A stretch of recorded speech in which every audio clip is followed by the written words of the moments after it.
ফিরে এলাম বিরতির পর। আপনারা দেখছেন চেতনা টিভি রাইস অনলাইন ক্লাসে। আজকে আমরা ইংলিশ ক্লাসে রয়েছি। বেশ কিছুটা ক্লাস ইতিমধ্যেই হয়ে গেছে, কিছুটা ক্লাসের সময় এখনো বাকি রয়েছে। এই পাঠে আমরা ঠিক কোন দিকটায় থাকবো, আমরা সরাসরি ক্লাসে চলে যাই। Sir please. ওকে, আচ্ছা, আমরা শুরু করেছিলাম ইম্পারেটিভ সেন্টেন্স নিয়ে। তো ইম্পারেটিভ সেন্টেন্স তোমাদের বললাম যে এই ধরনের সেন্টেন্সে দিয়ে আমরা জেনারেলি অর্ডার, রিকোয়েস্ট, অ্যাডভাইস এগুলো দিই, সেগুলোকে আমরা ইম্পারেটিভ সেন্টেন্স বলছি। তাহলে এই ইম্পারেটিভ সেন্টেন্সগুলো দু রকমের হয়, তাও বললাম যে পজিটিভ এবং নেগেটিভ ইম্পারেটিভ সেন্টেন্সেস। নেগেটিভগুলো ডু নট দিয়ে আমরা স্টার্ট করি, আর পজিটিভ ইম্পারেটিভ সেন্টেন্সগুলো আমরা কোনো পার্টিকুলার ভার্ব দিয়ে আমরা ইউজ করছি। ঠিক আছে, তো এই ইম্পারেটিভ সেন্টেন্সের কিছু রুলস আছে, সেগুলো আমরা একটু আলোচনা করব যে কীভাবে আমরা ডাইরেক্ট স্পিচ থেকে ইনডাইরেক্ট স্পিচে যাচ্ছি। এগুলো খুব ইজি। মানে আমরা এতক্ষণ অ্যাসার্টিভ সেন্টেন্সের থেকে জানতে পারলাম যে ডাইরেক্ট থেকে ইনডাইরেক্ট স্পিচে গেলে কী ধরনের চেঞ্জেস করতে হয়। ইন্ট্রোগেটিভ সেন্টেন্সের ক্ষেত্রে জানলাম যে ডাব্লিউএইচ কোয়েশ্চেন্স থাকলে বা ইয়েস নো কোয়েশ্চেন্স থাকলে কী ধরনের চেঞ্জেস আমরা করি। আর ইম্পারেটিভ সেন্টেন্সের ক্ষেত্রে আমরা জানবো যে ডাইরেক্ট স্পিচ থেকে ইনডাইরেক্ট স্পিচে গেলে আমরা জেনারেলি কী ধরনের চেঞ্জেস করে থাকি। ঠিক আছে, তো ফার্স্ট যে রুলটা আমরা এখানে পড়বো সেটা হলো নাম্বার এতে রয়েছে, the imperative mode in the direct speech changes into infinitive in indirect speech. Generally আমরা ইম্পারেটিভ সেন্টেন্সের ক্ষেত্রে সেন্টেন্সে যে মুডে আমরা ডেলিভার করছি স্টেটমেন্টসগুলোকে, সেটা ভালো করে বুঝতে হয় যে whether it is an order or a piece of advice or a request or a suggestion, সেই অনুযায়ী আমরা রিপোর্টিং ভার্বটাকে ফার্স্টে চুজ করব। তারপরে যে স্টেটমেন্ট আমাদের থাকবে সেটাকে আমরা ইনফিনিটিভ ফর্মে লিখব। ইনফিনিটিভ ফর্ম মানে টু প্লাস ভার্ব, এই ফর্মটাতে লিখতে হচ্ছে, টু প্লাস ভার্বের ফর্মে লিখতে হচ্ছে। ফর এক্সাম্পল তোমাদের বললাম হয়তো যে প্লিজ সিট ডাউন, তো I said please sit down. তাহলে আমি এখানে যখন ইনডাইরেক্ট স্পিচে কী লিখবো, যে প্লিজ যখন বলছি রিকোয়েস্টেডটা, তাহলে লিখবো আই রিকোয়েস্টেড সামন আর I requested you to sit down. তাহলে I requested you to sit down. তাহলে আমি চেঞ্জেসটা কী করলাম, যে যেহেতু এটা রিকোয়েস্ট ছিল তাই আমি রিপোর্টিং ভার্বটাকে রিকোয়েস্ট লিখেছি, তাই requested you to sit down. সিটের আগে আমি একটা টু লিখেছি, মানে টু প্লাস ভার্ব, এই ফর্মেশনটা ইউজ করছি সেন্টেন্সের মধ্যে। খুব সিম্পল ব্যাপার। তাই বলছি ইনফিনিটিভ ফর্মে আমার লিখতে হয় সেন্টেন্সের মধ্যে। যেমন ধর এখানে একটা এক্সাম্পল দিয়েছি যে she said to him please do it. তাহলে ইনডাইরেক্ট স্পিচে কী লিখবো, she requested him to do it. তাহলে খুব সিম্পল ব্যাপার, যেহেতু প্লিজ বলেছে সেন্টেন্সের রিপিটিং ভার্বটা আমরা রিকোয়েস্ট ইউজ করছি, আর যে ভার্বটা মেন রয়েছিল যে ডু ইট, এটা টু প্লাস ভার্ব ফর্মে আমরা লিখলাম। নাম্বার বিতে চলে আসি, বলছি indirect speech is generally supported by some verbs like requested, order, suggested, advised. এটাগুলো আমরা সেন্টেন্সের মোড অনুযায়ী লিখবো। যেমন একটা সেন্টেন্স এখানে রয়েছে, যে সেন্টেন্সটার পরে আমি বুঝতে হবে এটা অর্ডার না এটা রিকোয়েস্ট না এটা সাজেশন না এটা অ্যাডভাইস। তাহলে বলছি John said to Alice sit down. তাহলে এখানে John ordered Alice to sit down. এবারে অপশানে যেভাবে থাকবে সে অনুযায়ী আমাদেরকে অপশানটা নিতে হয় সেন্টেন্সের মধ্যে। আমি এটা কখনো রিকোয়েস্ট বলতে পারবো না, কারণ এখানে সেন্টেন্সের মধ্যে কাইন্ডলি বা প্লিজ এই ধরনের বা স্যার বা ম্যাম এই ধরনের কোনো রকম কিছু পয়েন্ট আউট করার নেই। এটাকে আমি অর্ডার বা ইনস্ট্রাকশন হিসেবে ধরতে পারি। তাহলে John instructed Alice to sit down. আচ্ছা, ইম্পারেটিভ সেন্টেন্সের ক্ষেত্রে আমরা লেটও ইউজ করি। লেট দিয়ে আমরা জেনারেলি কোনো কাউকে সাজেস্ট করি কোনো বিষয় ব্যাপারে, বা কাউকে কোনো প্রপোজাল দিই, কাউকে কোনো উইশ করি, লেট দিয়ে আমরা এগুলো করে থাকি জেনারেলি। যেমন একটা এক্সাম্পল আমরা দেখতে পাচ্ছি যে he said to me let us have some music. It is a proposal you can say. তাহলে এই প্রপোজালটা আমাকে কেউ দিয়েছে যে একটু গান শোনা যাক। তাহলে এই ধরনের সেন্টেন্স ক্ষেত্রে আমরা লেট ইউজ করে থাকি। লেট ইউজ করলে সেন্টেন্সটাকে আমরা ইম্পারেটিভ সেন্টেন্স বলতে পারি। এটা ভালো করে মনে রাখতে হবে। তো ইনডাইরেক্ট স্পিচে যখন আমরা এটাকে কনভার্ট করছি, তখন কী লিখবো, যে হি প্রপোজ টু মি। এখানে কিছু বলে দেওয়া উচিত যে লেট ইউজ করলে আমরা রিপোর্টিং ভার্ব ক্ষেত্রে প্রপোজ অথবা সাজেস্ট, রিকোয়েস্ট এই ধরনের রিপোর্টিং ভার্ব ইউজ করি ইনডাইরেক্ট স্পিচে। তাহলে এখানে যখন সেড টু লেখা ছিল, তখন আমরা ইনডাইরেক্ট স্পিচে কী লিখবো, যে হি প্রপোজড টু মি। আর প্রপোজের পর কিন্তু টু লিখতে হবে যদি কোনো রেসিপিয়েন্ট থাকে। তাহলে হি প্রপোজড মি হবে না, হি প্রপোজ টু মি। এটা কিন্তু খুব একটা নোটিসেবল ফ্যাক্ট। ফলে হি প্রপোজ টু মি, তারপর বাকিটা আমরা কিন্তু অ্যাসার্টিভ ফর্মে লিখবো দ্যাট দিয়ে, যে হি propose to me that he should have some music. দুটো জিনিস এখানে মাথায় রাখবে লেট দিয়ে যখন ইউজ করব। রিপোর্টিং ভার্বটা আমরা কী লিখবো, এটা প্রপোজ লিখবো না সাজেস্ট লিখবো না রিকোয়েস্ট লিখবো, ডিপেন্ডস অন যে কোন মুডে স্টেটমেন্টটা দেওয়া হয়েছে ডাইরেক্ট স্পিচে। তারপরে আসতে হলো যখন আমরা এটাকে কনভার্ট করছি ইনডাইরেক্ট স্পিচে, জেনারেলি আমরা লিঙ্কিং ওয়ার্ড হিসাবে ড্যাটকে ইউজ করছি, যেটা রিপোর্টিং ভার্বের সঙ্গে রিপোর্টেড স্পিচকে জয়েন করছে। তারপরে থার্ড পয়েন্ট হলো লেট সেন্টেন্সে থাকলে মোস্ট অফ দ্য টাইম আমরা শুড ইউজ করে থাকি আফটার দ্য সাবজেক্ট। যেমন এখানে লেখা রয়েছে হি propose to me that he should have some music, ঠিক আছে। লেট বাদ দিয়ে মোটামুটি যা আমাদের সেন্টেন্স থাকবে সেখানে ইনফিনিটিভ ফর্ম মানে টু প্লাস ভার্ব এই ধরনের কনস্ট্রাকশন আমরা ইউজ করে থাকি। লেট থাকলে একমাত্র ড্যাট ইউজ করব এবং তারপরে শুড ইউজ করব। কোথাও কোথাও লেট থাকলে আমরা মাইট বি অ্যালাউ ইউজ করি যদি কোনো পারমিশন বলে কথা বলা হয়। সাপোজ বলা হচ্ছে the student said to the teacher let me come in, তাহলে এই সেন্টেন্সটাতে স্টুডেন্ট টিচারকে রিকোয়েস্ট করছে তাকে ভিতরে আসতে দেওয়ার জন্য। তাহলে এই সেন্টেন্সটাতে আমরা যখন কনভার্ট করব ইনডাইরেক্ট স্পিচে কী লিখব, the student requested the teacher that the student requested the teacher that he might be allowed to come in, he might be allowed to come in। তো এইগুলো কিছু এক্সেপশনাল পার্টস যেখানে আমরা মাইট বি অ্যালাউড লিখছি কোনো পারমিশনের ক্ষেত্রে maybe, most of the time আমরা যদি কোনো সাজেশন বা প্রপোজাল দিই by using let through imperative sentences আমরা শুড ইউজ করব এবং লিঙ্কিং ওয়ার্ড ড্যাট ইউজ করতে হবে। আর অন্য অন্য অর্ডার বা অ্যাডভাইস, রিকোয়েস্ট, সাজেশন এই ধরনের কিছু থাকলে এবার সেন্টেন্সের মধ্যে যেগুলো ডাইরেক্ট কোনো প্রিন্সিপাল ভার্ব দিয়ে স্টার্ট হচ্ছে, সেক্ষেত্রে আমরা ইনফিনিটিভ মুডে নিয়ে যাবো, মানে টু প্লাস ভার্ব ফর্মে সেন্টেন্সগুলোকে লিখব। আমি চলে আসবো পরের পয়েন্টে, exclamatory sentences. Exclamatory sentences are those through which we express a certain feelings of happiness, sadness, your astonishment, etc. যে আমরা কোনো কিছু দেখে অবাক হচ্ছি বা কোনো কিছু দেখে আমাদের দুঃখ হচ্ছে বা আমরা কোনো রিগ্রেট করছি, বিভিন্ন রকম মাইন্ডের ফিলিংসগুলোকে আমরা এক্সপ্রেস করতে পারি থ্রু এক্সক্লেমেটরি সেন্টেন্সের মধ্য দিয়ে। এক্সক্লেমেটরি সেন্টেন্সের মধ্যে মোস্ট অফ দ্য টাইম আমরা ইন্টারজেকশনস ইউজ করি, কোথাও কোথাও হোয়াট বা হাউ দিয়েও আমরা সেন্টেন্সকে শুরু করতে পারি। ফর এক্সাম্পল আমরা বলি যে he said what a beautiful garden. আমরা যখন ইন্টারজেকশনস ইউজ করছি এখানে আমরা এক্সাম্পল দেখতে পাচ্ছি যে he said alas I am undone. এই alas this is an interjection, এটা দিয়ে আমরা কোনো দুঃখকে প্রকাশ করছি। আবার বলছে he said hurrah we have won the match. You can see the examples যে hurrah we have won the match, এখানে হুররে দিয়ে আমরা সেন্টেন্সের মধ্যে কোনো আনন্দকে বা কোনো জয়কে এক্সপ্রেস করছি। তাহলে এক্সক্লেমেটরি সেন্টেন্সের যে নিয়মগুলো আছে আমরা এটা নিয়ে পড়ে নিই। বলছে exclamatory sentences express certain feelings, grief, sorrow, happiness, applaud, etcetera. Second পয়েন্টে বলছে যে interjections are removed and sentences are change into assertive sentences. যে যখন আমরা এক্সক্লেমেটরি সেন্টেন্সকে যেটা ডাইরেক্ট স্পিচে রয়েছে যেখানে ইন্টারজেকশনসের ইউজ করা আছে সেগুলোকে যখন আমরা ইনডাইরেক্ট স্পিচে কনভার্ট করব তখন কিন্তু আর ইন্টারজেকশনসগুলোকে সেন্টেন্সের মধ্যে লিখব না, মানে ইনডাইরেক্ট স্পিচে কিন্তু ইন্টারজেকশনস থাকবে না। রাদার ইন্টারজেকশনস দিয়ে যে ফিলিংসগুলোকে আমরা এক্সপ্রেস করছিলাম that should be carried forward to the indirect speech. সেটা রিপোর্টিং ভার্বের উপর ডিপেন্ড করছে, রিপোর্টিং ভার্বটা আমরা কী চুজ করছি, ঠিক আছে। তো রিপোর্টিং ভার্বটা মধ্য দিয়ে আমরা ইনডাইরেক্ট স্পিচে সেই ফিলিংটাকে ক্যারি ফরওয়ার্ড করার চেষ্টা করব।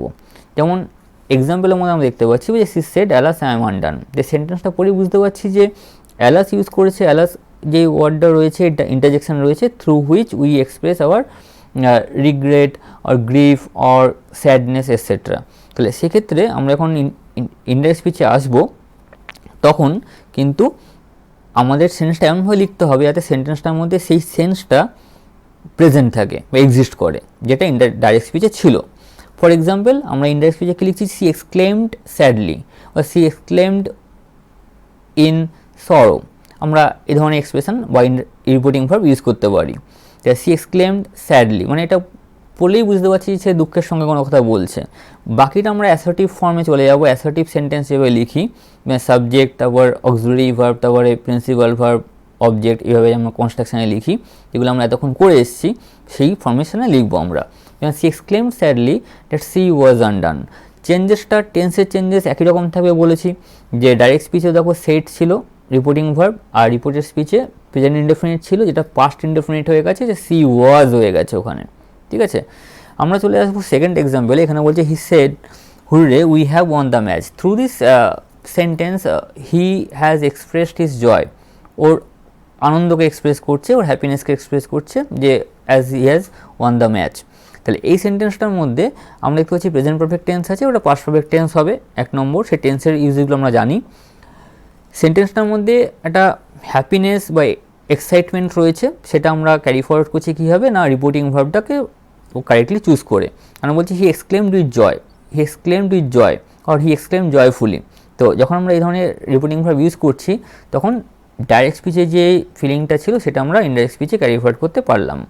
And the rest of the sentence will be written in the assertive form. Assertive form মানে ড্যাট লিখে তার সাবজেক্ট আর ভার্বসের যা যা চেঞ্জেসগুলো আছে এগুলো আমরা করবো। তাহলে আমরা আনসার লিখে লিখছি he exclaimed with joy that they had won the match, they had won the match. আমরা চলে আসব পরের পার্টে, অপারেটিভ সেন্টেন্সেস। অপারেটিভ সেন্টেন্সেস গুলো দিয়ে আমরা জেনারেলি কারোর জন্য প্রেয়ার করছি, কাউকে উইশ করছি, কাউকে কার্স করতে পারি অপারেটিভ সেন্টেন্স দিয়ে। তো যে সেন্টেন্সগুলো দিয়ে জেনারেলি কারোর জন্য আমরা প্রার্থনা করছি, কারোর ভালো প্রার্থনা করছি, আমরা প্রায় শুনতে পাই যে লিখি যে may he succeed in his life, may God bless him. তাহলে এই ধরনের ওয়ার্ডস আমরা অনেকে বলতে শুনি, এগুলো আমাদের জন্য কেউ প্রার্থনা করে বলেন হয়তো, তা সেগুলোকে আমরা অপারেটিভ সেন্টেন্সেস বলছি। তাহলে অপারেটিভ সেন্টেন্সগুলো জেনারেলি আমরা most of the time we find they begin with may, may দিয়ে শুরু হয়। তাহলে ফার্স্ট আমরা পড়বো যে অপারেটিভ সেন্টেন্স যে কাকে বলছে। The sentence which expresses a prayer, kin, wish, curse etcetera is called operative sentence. Second আমরা যেটা আনবো যে এর ইউজগুলো কী করে হচ্ছে। The kind of sentence generally starts with may and wish and sometimes may আবার হিডেনও থাকে, লিখেছে মে রিমেন্স হিডেন। অনেক সময় আমরা মেটাকে লিখিও না, সেন্টেন্সটা পড়ে বুঝতে হয় এটা অপারেটিভ কিনা। মানে সেন্টেন্সের মধ্যে সেই প্রার্থনা করা বা প্রে করার ব্যাপারটা সেন্টেন্সের মধ্যে কিন্তু এক্সিস্ট করবে। আমরা দেখতে পাবো এখানে 3টে এক্সাম্পলস রয়েছে, এক্সাম্পলগুলো আমরা একটু স্টাডি করবো। যে he said to me may you live long, this sentence begins with may in the direct speech এবং সেন্টেন্সটা প্রেজেন্ট ফর্মেই আছে। তাহলে মে থাকলে ওটা আমরা মাইট লিখি most of the time in the indirect speech যদি রিপোর্টিং ভার্বটা পাস্ট টেন্সে থাকে। সো এটা অপারেটিভ সেন্টেন্স আমরা বুঝতে পেরেছি। Through this sentence someone has prayed for another person. তাহলে এখানে বলছি he said to me may you live long, তাহলে he wished or he prayed for মিও লিখতে পারো। He wished or he prayed for me, আমরা জেনারেলি উইশ বা pray এই ধরনের রিপোর্টিং ভার্ব ইউজ করে থাকি ইনডাইরেক্ট স্পিচে অপারেটিভ সেন্টেন্সগুলোকে ডাইরেক্ট স্পিচ থেকে ইনডাইরেক্ট স্পিচে করার জন্য। এখানে বলছি আমরা হি wish that I might live long, তাহলে এখানে হি উইশ করছে আমাকে যে আমি যাতে বহুদিন ধরে সার্ভাইভ করতে পারি। তাহলে বলছে he wish that I might live long. এরপরে কোয়েশ্চেনটা চলে আসবো যেখানে হচ্ছে he said to her goodbye my sister. তাহলে এটাও একটা অপারেটিভ সেন্টেন্স, যেখানে কাউকে বিদায় জানানো হচ্ছে। তাহলে এই সেন্টেন্সটাকে আমরা সেইভাবেই ইনডাইরেক্ট স্পিচে লিখবো যেখানে সেই সেন্সটা রিটেন করে। বলছে he bade goodbye to his sister, generally reporting ভার্বটা এখানে চেঞ্জ করেছি কি না সেড টুটাকে বিড লিখেছি, বিডের পাস্ট টেন্স হলো বেড। তাহলে bade goodbye to his sister, যেহেতু goodbye my sister it is not a sentence, sentence নয় কারণ এটা এই পার্টটার মধ্যে কোনো প্রিন্সিপাল ভার্ব নেই, এটা কোনো সেন্টেন্স নয়। তাই জন্য এখানে কিন্তু আর ড্যাড দিয়ে কিন্তু আমরা সেন্টেন্সটাকে মানে মানে এক্সটেন্ড করতে পারলাম না। তাই জন্য আমরা লিখবো এখানে he bade goodbye to his sister. আমরা চলে আসছি থার্ড পয়েন্টে, দেখো বলছি the son said good night mom. তাহলে এই গুড নাইট মম এই যে পার্টটা রয়েছে ডাইরেক্ট স্পিচে উইদিন ইনভার্টেড কমাস, এটাও কিন্তু কোনো সেন্টেন্স নয় কারণ এখানে কোনো প্রিন্সিপাল ভার্ব নেই। তাহলে এটাকে যখন আমরা চেঞ্জ করবো সেক্ষেত্রেও কিন্তু আমরা ওই একই রকমভাবে আনসারটা লিখবো যে the son bade good night to his mom. তাহলে একমাত্র যদি প্রিন্সিপাল ভার্ব থাকে রিপোর্টেড স্পিচে তবেই ওটা আমরা ইনডাইরেক্ট স্পিচে গিয়ে ড্যাট দিয়ে লিখে অ্যাসার্টিভ সেন্টেন্সে কনভার্ট করতে পারি। ঠিক আছে, আমরা চলে আসবো এবারে কিছু ইম্পর্টেন্ট চেঞ্জেসের ক্ষেত্রে যেগুলো আমরা দেখতে পাই ন্যারেশনের ক্ষেত্রেই অ্যাপ্লিকেবল। যেমন ধরো যে অ্যাডভার্বসগুলো থাকে টাইমের ক্ষেত্রে বা প্লেসের ক্ষেত্রে, যে কোথায় আমরা টুডেকে ড্যাট ডে লিখবো, টু নাইটকে ড্যাট নাইট লিখবো, এই ধরনের কিছু আমি এখানে এক্সাম্পলস লিখেছি। এবং নাও থাকলে যদি আমরা দেখি যে নাও রয়েছে ডাইরেক্ট স্পিচে, তাহলে ইনডাইরেক্ট স্পিচে গিয়ে ওটা দেন লিখতে হবে। দুই দিকে আমরা নাও থাকে ডাইরেক্ট স্পিচে, ইনডাইরেক্ট স্পিচে গিয়ে ওটা আমরা দেন লিখবো। হিয়ারটা জেনারেলি দেয়ার লিখতে হয়, এগো থাকলে ওটা বিফোর লিখবো, দাস থাকলে সো হবে, টুডে থাকলে ড্যাট ডে হবে।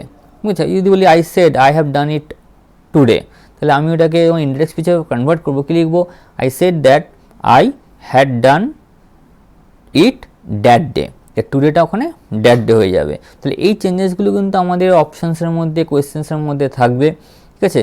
তো সেক্ষেত্রে আমাদের রিপোর্টিং ভার্ব ঠিক আছে কিনা, কনজাংশনস ঠিক আছে কিনা এবং টেন্সগুলো ঠিকঠাকভাবে ইউজ করা হয়েছে কিনা সেগুলো দেখার পর এই অ্যাডভার্বসের যে চেঞ্জেসগুলো ঠিক আছে কিনা দেখতে হবে। মানে একটা সেন্টেন্সকে প্রথম থেকে শেষ অবধি পুরোটাই খুব ভালো করে অবজার্ভ করার পরেই আমি বলতে পারবো যে দিস আনসার ইজ কারেক্ট, ঠিক আছে। মানে অনেকগুলো পয়েন্টস আমাদের মাথায় রাখতে হচ্ছে। এতক্ষণ দেখলাম আমরা এই সেন্টেন্সগুলো কোন টাইপের সেন্টেন্স রয়েছে, সেখানে রিপোর্টিং ভার্ব আমরা কী লিখবো, সেখানে কনজাংশনস কী হবে, হ্যাঁ, কোথায় আমরা কনজাংশনস লেগে টু প্লাস ভার্ব লিখছি সেটা আমরা ইম্পারেটিভ সেন্টেন্সের ক্ষেত্রে বলেছি।